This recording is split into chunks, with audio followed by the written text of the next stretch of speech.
and I want to thank Mr. Hemmer from Volkswagen and SIMI for coming before the committee. Mr. Hemmer, you said to Deputy Dooley that this was a software coding problem. Now, the question I'd like to ask, it seems to me that this wasn't a mistake. This was something that was deliberately rigged, if you like to use the word, in such a way that it would give the impression that the emission regulations were being met when they actually weren't. That's what it appears to me. Secondly, was this software developed in-house by Volkswagen, or was it developed by a software company outside of Volkswagen who may or may not have supplied other car manufacturers with the same kind of system? And my question is, could this problem affect other manufacturers in Europe or worldwide? That's something I'd like to know.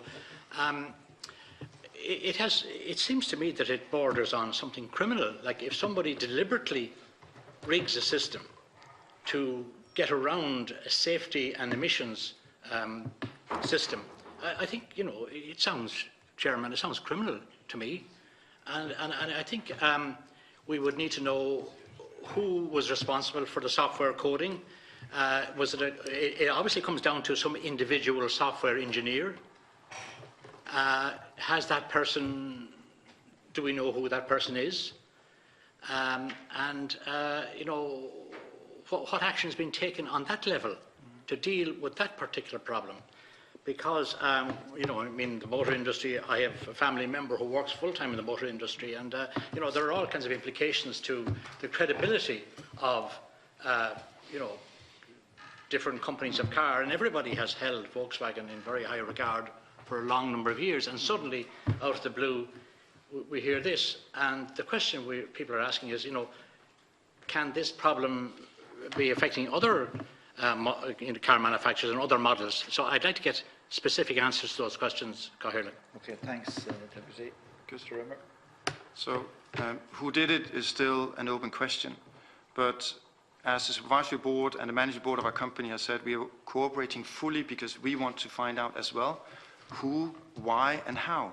These are fundamental questions that we have the same interest actually in finding out, because being able to know that will enable us to ensure that it doesn't happen again, and also how to move forward.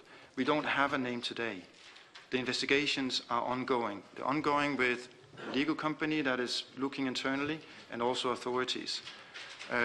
I don't have any insights that on how is that going, or how far are they, or will that be finished, that investigation, at a certain point of time. But I hope that it will come very quickly and we get those answers. The public needs it, you need it, we need it as well.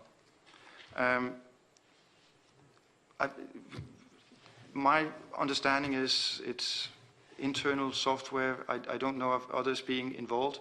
I'd just like to add a bit to understand the complexity of the case. It's 3 different engines that are impacted in a total of approximately 11 million.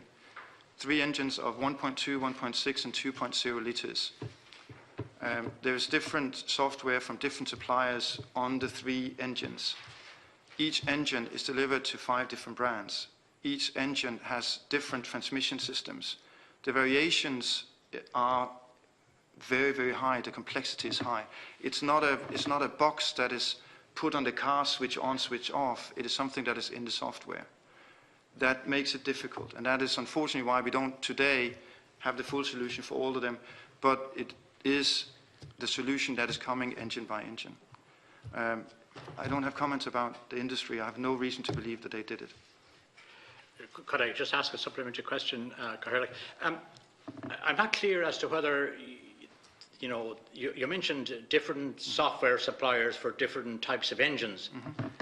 And then I thought you said earlier that it was an internal Volkswagen, you know, that the software was developed internally in Volkswagen, but then you said that there were different software suppliers involved. So I mean, I'm not clear as to where exactly this problem originated. No, and neither am I. The base software that is on the engines come from 3 different suppliers. 3 different suppliers, yeah. And that is adapted then by Volkswagen Group, and the investigations will show where that was. And did these 3 software suppliers supply software to other car manufacturers that we know of? I don't know who supplies to which company, but So we don't know then whether or not this problem is universal to other car manufacturers or just confined to Volkswagen.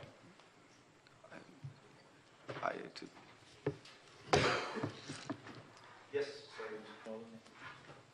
I think the motor industry is structured in a way that engine designs and software can be utilised by a number of manufacturers.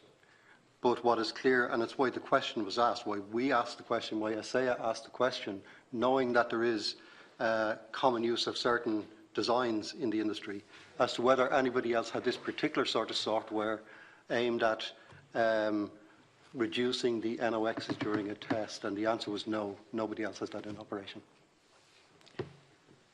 Well, I think, as was said earlier, there are no cars manufactured in Ireland, so, we really don't know, what is happening internationally. But well, that information was coming from ASEA, which is the Association of Vehicle Manufacturers based in Europe.